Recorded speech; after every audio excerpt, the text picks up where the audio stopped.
tanim nating mga string beans, so maraming mga insekto o gaya ng mga aphids at saka black bug.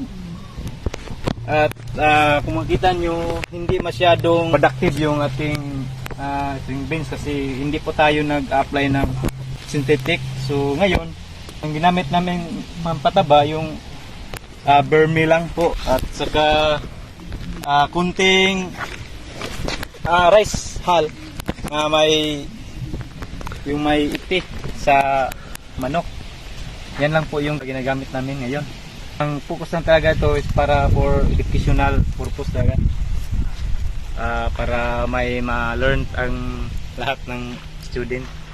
Hello, good morning mga ka-agri, mga ka-farmers. So, andito tayo sa bahay ni Biz Agri TV. So, ngayon is napadpad ako sa Bohol Island State University, which is yung school namin nung college na agriculture by profession naman tayo, mga ka-agri, mga ka-farmers. So, ngayon andito kami sa dormitory, yun yung dormitory nila, headed by Joy Paul Torion. Sir, may love shoutout sa'yo. So ngayon, si Biz Agri TV, andito tayo sa channel niya dahil merong collaboration between ka-agri, mga ka-farmers. So ipapakita niya, i-explain niya kung bakit yung sa dormitory meron silang mga garden na medyo malaki din, mga ka-agri, na sa likod ko, nakikita nyo, meron ding tanim okra doon. And then dito is yung string beans.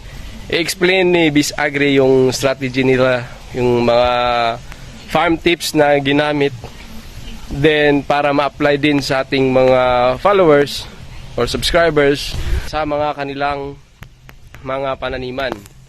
So tara. Hello mga ka-farmers. So ngayon nandito po tayo sa BISO or Bohol Island State University, kung saan mayroong mga tanim po dito na pure organic talaga yung ginagawa nilang pagtanim kasi bawal po dito yung may chemicals. So kung makikita nyo mga Biz Agri, yung mga tanim nating mga string beans, so maraming mga insekto o gaya ng mga aphids at saka black bug. At kung makikita nyo, hindi masyadong productive yung ating string beans kasi hindi po tayo nag-apply ng synthetic. So ngayon, ang ginamit namin pampataba yung vermi lang po at saka kunting rice hull na may iti sa manok. Yan lang po yung gamit namin ngayon. So sa kabila naman, meron din kaming mga tanim dito na lady's finger or okra. Kung makikita nyo mga Biz Agri, so nasa 2 weeks pa lang to na tanim. So kung makikita nyo, hindi pa masyadong malaki. So ang ina-apply na abono dito is yung vermi lang po at saka sikindang at saka meron naman tayong ditong kangkong or Chinese kangkong. So yung tanim natin is alternate kasi dito hindi tayo nag-focus ng isa lang. Gusto natin marami yung ating maitanim para sari-sari talaga yung resulta. At sa kabila naman may ginawa tayong mga doon na landscape, pero hindi pa natin linis to kasi wala na po tayong time. So yung ating tanim dito is tomato or yung tawag na kamatis. Ang dito yung nilagay namin na pampapaganda, yung mga kuhan lang po, yung bato lang at nilagyan naman ng coloring. So yan ang resulta, tubig at saka coloring. So ito mga nasa 1 month na po to. So kung makita nyo mga ka-Biz Agri, yung ating mga tanim hindi talaga masyadong productive kasi wala po tayong ginagamitan ng pesticide kasi pure organic tayo.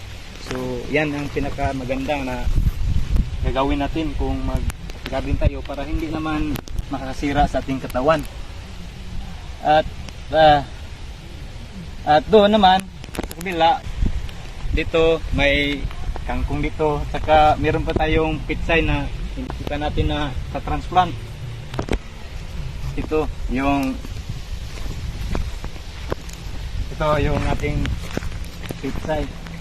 So hindi pa natin na transplant kasi yung inintay natin yung mga student na tumanim dito para may kaalaman din sila kung paano magtatanim ng pitsay. So inintay natin yung panahon at saka isidule ng ating mga bata para naman paano magtanim ng pitsay. At saka dito mga kabisagri, meron din po tayong litos. So kung makita nyo, meron tayong litos dito. So yan. Hindi po to nagagawa kung hindi dahil sa instructor na si Joy Paul Jantorion. Siya po ang nagmamanage dito. So ako po yung taga-bantay pag mayroong time. So at saka, ang focus lang talaga ito is para for educational purpose talaga. Para may ma-learn ang lahat ng student.